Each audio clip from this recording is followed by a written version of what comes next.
دیکھیں کل بھی میں نے عرض کی تھی کہ فیصلہ یہی آنا ہے، جتنی یہ شارٹ سینٹنس ہے اس کے اندر آپ اس سے زیادہ اس میں ڈیلے کر ہی نہیں سکتے، آپ کو یہ فیصلہ دینا ہی دینا ہے۔ سٹوری یہ ہے اس کے اندر، میں نے ساتھ یہ بھی عرض کیا تھا کہ کل ان کو سزا معطل ہو جائے گی، ریلیف مل جائے گا، لیکن ان کو رہا نہیں کیا جائے گا۔ اصل کہانی یہ ہے کہ وہ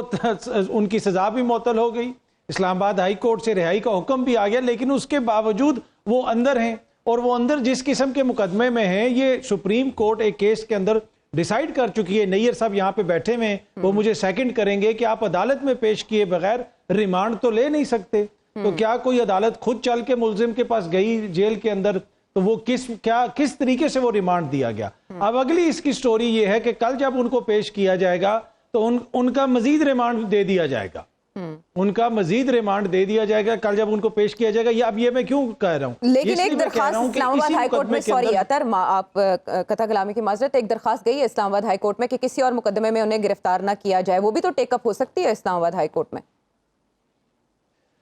نہیں دیکھیں وہ ہو سکتی ہے، لیکن شاہ محمود قریشی صاحب بھی دیکھیں نا سائفر والے مقدمے میں، اور وہ انتہائی کوئی سنگین نوعیت کا مقدمہ ہے جس کی وجہ سے اب تک 10 روزہ جسمانی ریمانڈ ان کا دیا جا چکا ہے۔ میکسیمم آپ 14 روز دے سکتے ہیں، 10 روزہ ان کا دیا جا چکا ہے، تو اسی کے اندر جو کو ایکیوزڈ ہیں، یہ تو نہیں ہوگا کہ عدالت کہے گی کہ ان کا ہم نے کوئی ریمانڈ نہیں دینا، تو اب جو ہے وہ کل ان کا ریمانڈ دے دیا جائے گا، اور پھر اس میں اگین اگلے 5 10 15 دن اب وہ جو آفیشل سیکرٹ ایکٹ پر تو پھر سپریم کورٹ حرکت میں آ سکتی ہے نا، بے شک 18 دن ہیں باقی، لیکن اس پر پیش قدمی سپریم کورٹ کی طرف سے تو ہو سکتی ہے،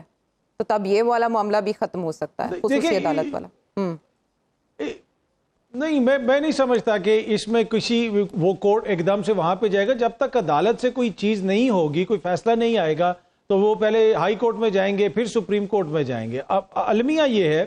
کہ جس طرح آپ نے بھی بتایا کہ جب پہلے جو اس وقت معزز چیف جسٹس ہیں اسلام آباد ہائی کورٹ کے، ان کے اوپر الزام تراشی ہوتی رہی، ان کے حوالے سے مختلف قسم کی باتیں ہوتی رہی، اور میں اس وقت بھی عرض کر رہا تھا کہ پہلے فیصلہ آنے دیں، اور فیصلے کے بعد اپنی رائے قائم کریں، ٹھیک ہے، اس کے اوپر آپ ضرور ڈسکشن کریں، اور اس کے ساتھ ساتھ پھر وزارت قانون کا ایک رد عمل بھی آیا اس کے اوپر کہ جناب یہ جو ہے یہ مناسب طریقہ کار نہیں ہے۔ لیکن جس طریقے سے مسلسل جو چیف جسٹس آف پاکستان ہیں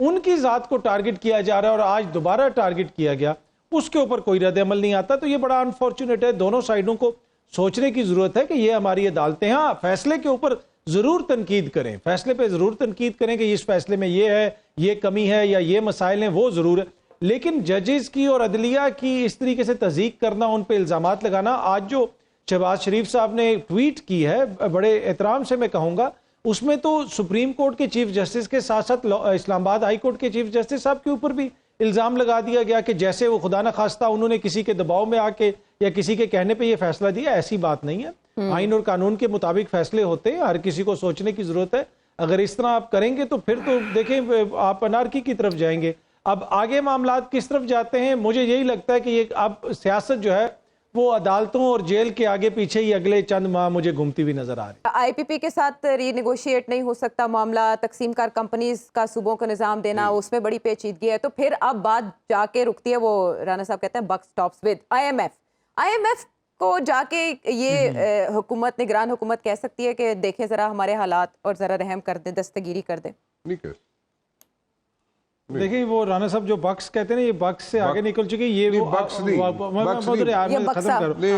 جو رانا صاحب کہتے ہیں نا کہ رانا صاحب کہتے ہیں کہ there will be a situation، سو ابھی یہاں پہ سچویشن والا معاملہ ہے کہ ہم ایک سچویشن میں آ چکے ہیں۔ اب اس میں دیکھیں اس کا کوئی ابھی اس طریقے سے حل نہیں نکل سکتا، یہ ایک دن کی کہانی نہیں ہے۔ جس طریقے سے آئی پی پیز کے معاہدے کیے گئے اور بہت سارے کچھ معاہدوں کو ری نیگوشیٹ کیا گیا، لیکن سارے معاہدے ری نیگوشیٹ نہیں ہو سکے، اور پھر ہم نے تھرمل پاور کی طرف بھی ہم نہیں گئے، اور جو جہاں تک نگراں حکومت کا تعلق ہے، دیکھیں ان کے پاس نہ اتنا مینڈیٹ ہے، نہ کیپیسٹی ہے، نہ ہی ان کو پاس فیصلوں کی اس طریقے سے جسے آپ کہہ سکتے ہیں کہ فیصلوں کو برداشت کرنے کی وہ جو کہتے ہیں نا کہ قوت، وہ بھی نہیں ہے۔ وہ میں اس لیے کہہ رہا ہوں کہ اگر آپ ووٹ لے کے آئے ہوتے ہیں، عوامی مینڈیٹ آپ کے پاس ہوتا ہے، تو آپ مشکل فیصلے لے سکتے ہیں، پھر آپ اس کو برداشت کر سکتے ہیں، جو بیک لیش آئے گا، آپ کو عوام کی سپورٹ حاصل ہے۔ لیکن ایک ایسی حکومت